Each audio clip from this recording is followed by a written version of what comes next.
Taware, says, इंशे serial, 31वां इंशा। Shariq Ali. College जाने के लिए W11 का इंतजार होता तो बस स्टॉप पर रुकती सब बसों के कंडक्टर एक ही गर्दान करते, टावर टावर टावरे। जितना नाम इस इमारत का सुना किसी और का नहीं। हमारे जिगरी यार के वालिद का निजारी होटल टावर के करीब था।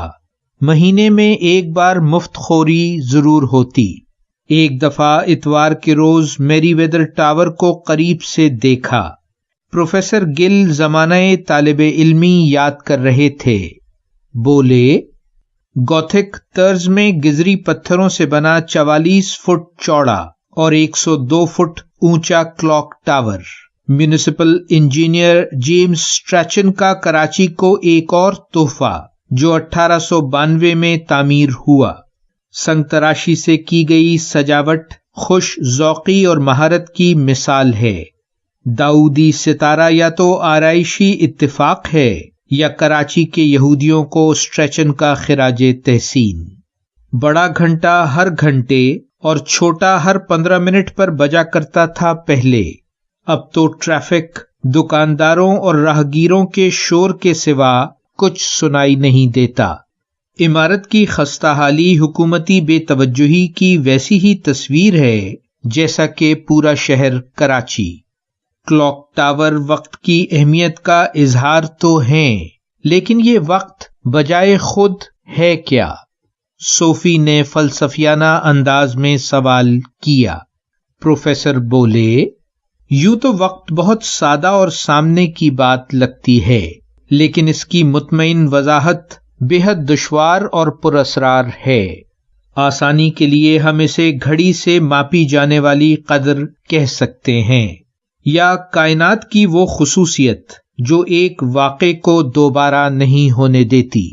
फासले से बेनियाज ये तसलसल एक ऐसी लकीर है जो मुसलसल आगे की सिमत रवा रहती है।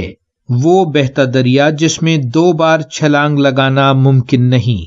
ये सब बातें अपनी जगह दुरुस्त, लेकिन वक्त आज भी एक कायनाती असरार है। हम इंसान वक्त नापना सीख गए हैं, लेकिन उसे पूरी तरह समझने से कासिर हैं। रम्ज बोला, कदीम इंसान के लिए वक्त दायरावार था। सुबह, दोपहर, शाम और रात, बहार, गर्मी, खिज़ां और सर्दी, सूरज और चांद का तुलू और गुरूब। घड़ी ईजाद हुई तो ये सीधी लकीर बन गया। बिग बैंग से लेकर इस जारी गुफ्तगू तक 14 बिलियन साल लंबी लकीर। काश हम वक्त में सफर कर सकते। प्रोफेसर ने कहा, ये आरजू नई नहीं, बहुत सी कदीम कहानियों में इसका जिक्र मिलता है। मसलन महाभारत में रिवायता जन्नत में बराहमा से मिलकर लौटता है तो जमीन पर मुद्दतें गुजर चुकी होती हैं। फिर उस गार का किस्सा जिसका जिक्र कुरान और बाइबल दोनों में मौजूद है। एक खुदा पर ईमान रखने वाले इबादत गुजार चंद नौजवान जो जालिम रोमन बादशाह दकियानूस के सालाना बुत परस्ती के जश्न से इनकारी होकर और उसके दिए कत्ल के हुक्म से जान बचाकर एक मकामी दहकान और उसके कुत्ते की मदद से इस गार में पनाह लेते हैं। कुत्ता हिफाजत के लिए बाहर और वो गार के अंदर चंद घंटों की नींद के बाद जागते हैं तो 300 साल गुजर चुके होते हैं। एहसास तब होता है जब उनमें से एक खाना खरीदने बाजार जाता है और दुकानदार कदीम सिक्के देखकर हैरान रह जाते हैं।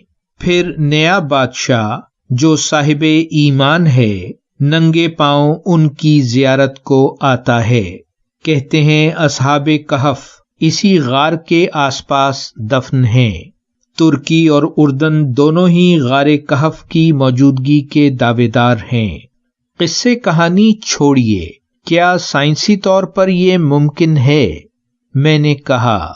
बोले, अगर रफ्तार रोशनी से भी ज्यादा तेज हो जाए तो शायद ऐसा मुमकिन हो। لیکن اس کے لیے بے اندازہ توانائی درکار ہوگی، یا پھر سائنس فکشن کے کرداروں کی طرح کاسمک سٹرنگز، بلیک ہول یا وارم ہول سے ہو کر گزرنے کے بعد ایسا ممکن ہو سکے۔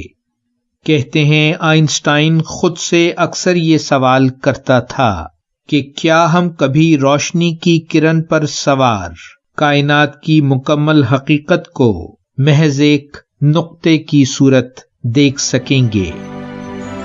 جاری ہے ویلیو ورسٹی، شارق علی۔